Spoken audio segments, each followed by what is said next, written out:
Steven, to get us started, give me two truths and a lie, please. All right, here you go. Give it a shot, George. Published book author and published writer of romantic song, a Okay. high school classmate of a former U.S. president, and I'm a licensed lifeguard who taught surfing on Waikiki Beach in the summers. Oh my goodness. These are all excellent. Ooh, my goodness. The most obvious one would be that you're a lifeguard, but I'm going to guess that you weren't. That I wasn't a lifeguard? Yes. Oh, you're good. Actually, I was a lifeguard. Oh, I was a lifeguard, but I did not work at Waikiki Beach. It was where I wanted to work for sure. I got a swimming pool and toddlers and then seniors. So it was kind of a big miss. oh, all right. So you are, in fact, a romantic songwriter. I am, believe it Okay. or not.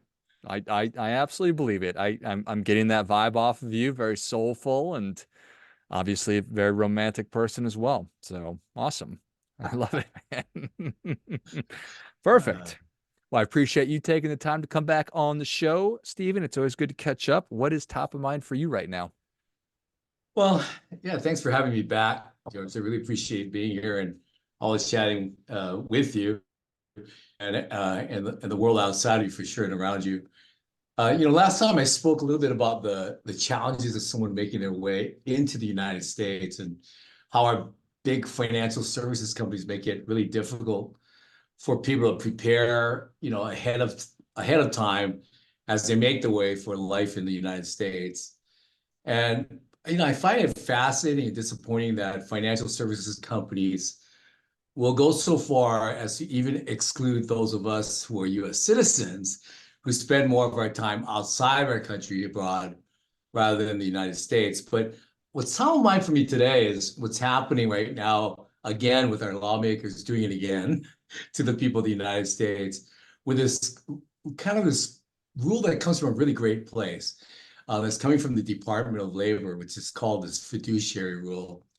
And it's really about forcing advisors to act as what they call fiduciaries, which is really sort of doing the right things or doing the things that are in the best interest for those they serve. So you think that's it's a great rule, but and it is in terms of the bottom line, but in how they're going about it and things that they're doing to get it across the line, really will alienate a good 80% of those of us that are retiring, to get the opportunities that a retiree really should benefit from. And that really is, at the top of mind for me. So I'm fighting with, together with others who of like mind and organizations and associations to get it across and in front of our lawmakers and been at the Capitol to make sure that both the nation and the state, to ensure that gets, the message gets across that it's really not a great rule, not a good rule actually at all for the bulk of the people of the United States. So that's really top of mind for me, George. Well, that sounds like a good thing to be working on. You know what they say, Stephen, the path to hell is lined with good intentions. So For sure, for sure. How apropos is that? and wild to think that our politicians, our elected officials would start with a good idea and then the actual practice of it turns out to be not quite as good as we intended. So, For sure, for sure. all right. So being a fiduciary on paper, theoretically speaking, why wouldn't I want my financial professional to act in my best interest legally? So we can all agree on that on principle. Oh, I love that. I love the way you just framed that because for sure that's what a fiduciary does. And it holds every advisor or anybody who has a contract to or license to go ahead and sell, quote unquote, or deliver these products to the people, in a very, very, how can I say, legal way. There's nothing wrong with that. That's absolutely, absolutely what we should do. I'm an advisor. It's what we should do. It's what I expect of myself. but there within this, the context of this is really directed towards how is investment advisors really treat their clients, and also the strategies that come along behind that. If you are a wealthy person and I'm helping you, and you've got, George, you give me your $50 million to put a portfolio together that's appropriate for you, that has all the things, that bells and whistles you want it to deliver for you. Well, I've got the 50 million, I can do these things and for you. But if you had, $50,000, or you had $50 a month, I could not do the same things. And so the only way to get to it is really through some packaged product and packaged form. And so that's one of the big ones for me, is that, for those of us who don't have a lot of assets, we don't have as many opportunities as already. And and by the way, the big deal on this thing is that these packaged products come with commissions that are embedded, and they're attached to the product. You get what the product says you'll get at the end of the day, but there is a commission that's there. The commission might be, let's say, 5% of the dollars you put in, and you go, whoa, that's too much. My fiduciary advisor, by the way, I am one of those too, which I think makes this even more interesting, is that don't he charges me a percentage of the assets he's holding for me and taking care of and managing for me, and he charges me, to make it easy, 1% a year. And I say, well, that's great. But imagine that if you're 35 years old and you got 30 years before you will plan to utilize the funds, because we're looking at retirement specifically. Well, I don't know, if we have no growth in that asset, that's 35%. If I do my math right, 1% times 35 years, or 30 years, 30% versus a 5% up front, and then nothing else that comes down the pike. So even from a financial perspective, or commission perspective, or income to the advisor perspective, there's no good argument.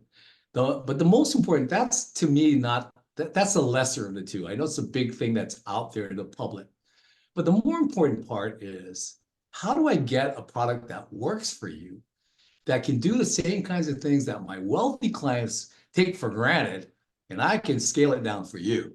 That, George, is a big thing to me, and it's why I have to have both. I have to have both sides of it.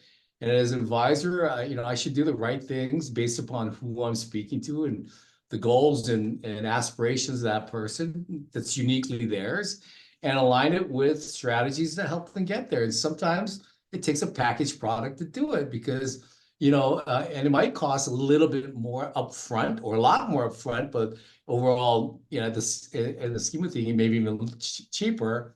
But whether it's cheaper or not, it gives you the opportunity to do the things that will help you best get to where you want to get to. So part of the fiduciary rule, or all of it, that is being proposed or is currently in place, is saying that a commissionable product, and we'll just use this example of a packaged financial product that charges a 5% or has a 5% commission to the salesperson, that violates this rule? Yeah, at the end of the day, that's pretty much it that we're digging into. But there's more to it. Look, the fact of the matter is, there are regulations. The insurance side of the world, the life insurance side of the world, which does a lot of these packaging of products, is self-regulated. So there's that, and that, I guess, challenge from an optics perspective. But having said that, they are have the insurance commissioners of every state looking at them, making sure that we're abiding by it, that they're abiding by it, I should say. And of course, there's already a self-regulated set of rules that is imposed on everybody who's contracted through those states, and that's what they call a best interest.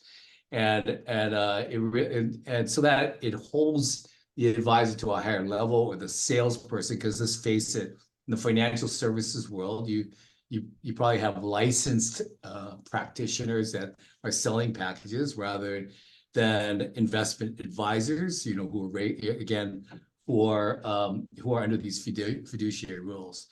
To me, the best of both worlds, obviously, for me as an advisor, is to have all the licenses and to be able to have all the opportunities for whoever it is that I'm trying to help. And that's how, of course, we're set up. But not everyone can afford to do that, nor is everyone geared in a marketplace that needs it. And so, or warrants it. You might as well partner with somebody who does that outside of your, geographical area. If you're an advisor in a community that everyone's, their average net worth is more modest, and where this advice and these great products and strategies can be, given to them, provided to them. I've got another quote for you. Don't let perfect be the enemy of good. For sure. For sure. And I think that's really what it is, George. You go and there's good stuff that's going on. They're throwing this umbrella, this net on top of everybody. And it's hard for everyone to understand what's going on out there. But these kinds of rules are the kinds of rules that I think our lawmakers need to understand, that, when you try to do something perfectly, to your point, right? You may miss the mark, and in this case, they're going to alienate a good part of not only the advisors, which of course the advisors are yelling for, or the insurance salespeople especially, or the packaged product salespeople, whether it be insurance or otherwise, are crying out. But at the end of the day, it really has its place. And we can't, while you can put a little bit more restriction to it and oversight, certainly, I think there's already enough that's gone through the machinations and the filtering, and we're really in a good place. I think a better place than we have been overall, without this unnecessary rule to take things away from the people. Yeah, well, I appreciate that. I spent, I'm a retired New York Life agent. I spent years with a company called Mass Mutual, and I'm very well aware of the compliance and the know your customer rules and all Oh, of yeah. those self-governing things that you're talking about. And I also know that I've spent a lot of time thinking about these things, even when I was early in the business, when I just had an insurance license. That gave me the opportunity to call on the people that you're talking about, working class people that don't have $1 million or $100,000 in assets under management for me to manage, but I could sell them a term policy for $50 a month and make, several $100s in revenue. And in exchange for that, I would help them put together a household budget. I would explain how college savings plans worked. And without that, they would never have had access to a financial professional, because 80 to 85% of people will never interact with a financial professional. So I agree with everything you're saying. That's great. And thank you for taking us back to your roots. And, that's really foundational, as you well know. But it's also enlightening, right? Because it's a lot of, I think if you're an advisor that comes from outside of that space, you don't understand that space. And sometimes it goes the other way around. And so, it's a lot of ignorance that sort of drives our decision making. And, we need to fill those gaps. Like I was talking about, the challenges for immigrants coming into the United States, or for those of us that are looking outside the United States and have companies and assets outside the United States. It's so difficult to find the blueprints, the ways to really enjoy our globalizing world, and just the reality of giving opportunity and access. And I just think the United States of America, I'm American true blue, running through my red, white, and blue veins and my red, white, and blue eyes, even though I don't look it. And I got to tell you that it does, it's so important. And I'm super excited about talking about these kinds of things, because it's people like you, George, and your community, that when we send out that vibe, we can help change the world for the better and shape the world for the better. And so I really appreciate every moment that we have when we're together, George. Yeah, and I appreciate thanks for saying that. And I'll return the compliment and say that it the industry relies on people like you who are committed and who invest and give your time, attention, energy, money, your resources to advocate for the industry because I don't attribute malice to politicians. I think that they're trying to look out for working class, everyday Americans, and I'm grateful for that. But everything we've been talking about, it doesn't mean that something like this makes sense and probably doesn't make sense over the long term. So how are you advocating? I believe you're a member of NAIFA. I think you're on the National Board of Directors. And how can other financial professionals without they don't need to invest as much time as you, but how can they help? Yeah, so thank you for noting that. Yes, I am very, very, very proud member of NAIFA, the National Association of Insurance and Financial Advisors. On that board, I'm a new guy on the board, but and really, I think I was invited because I've been passionate about these things, and I care about the people that I serve. That's why I do what I do.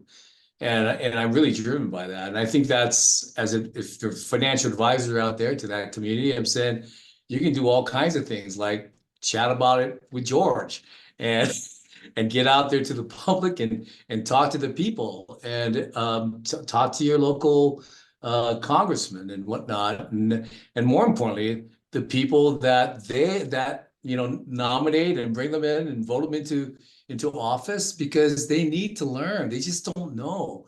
They don't know what's out there. They don't know why the law is being driven the way it is. They're being sold it, in on the halls of Congress because they've got their packages and the things that they want to stand behind for their constituents.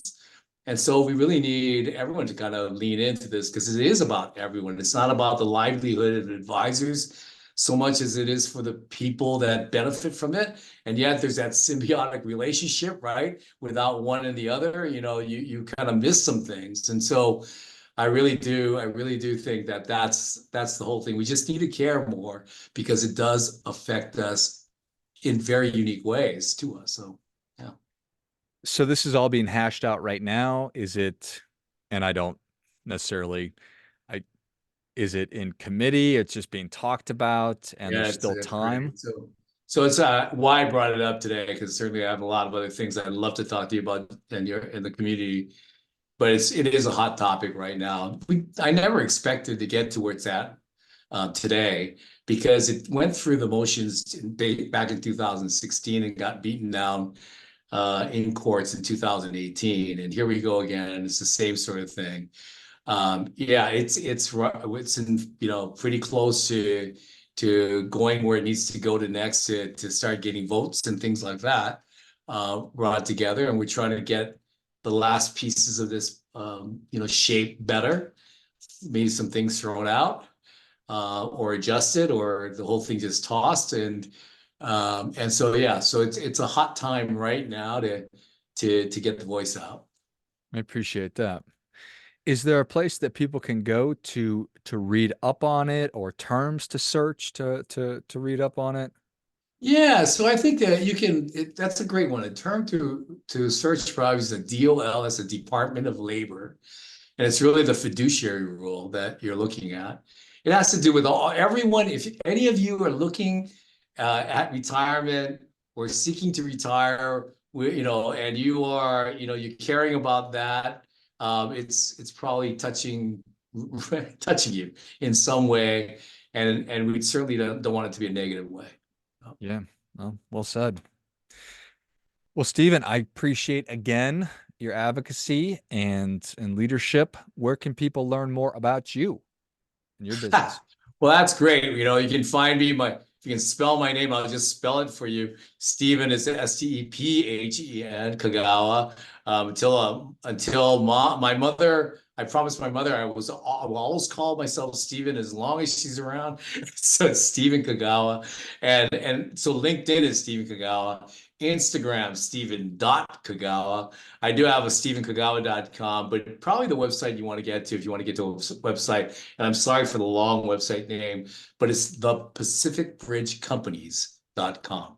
So thanks for connecting with me because I'd love to connect with you.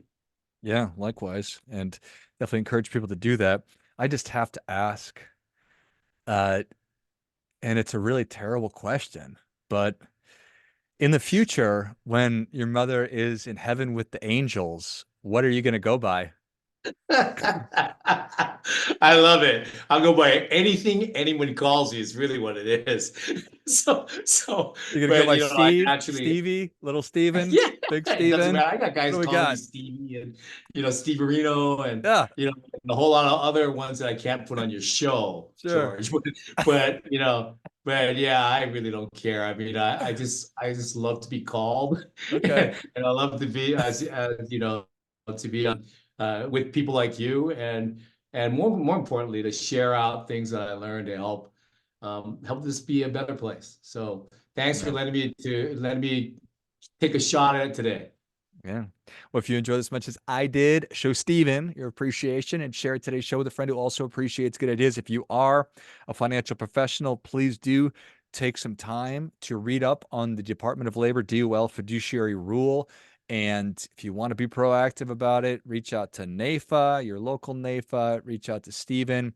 But a little bit goes a long way. Place a call to your congressmen, congresswomen, your senators, drop them an email, send them a letter, just let them know that, hey, this is going to have negative ramifications and adverse consequences, or just it's going to be bad. It's going to be way worse than I think that you think that it is. So thanks, Gint. And sorry, find Stephen Kagawa on LinkedIn and Instagram and go to the PacificBridgeCompanies.com. I will link all those in the notes of the show. Thanks again, Stephen. Thank you, George. And finally, a friendly reminder, there's never going to be anybody more interested in your financial success than you are. So act accordingly.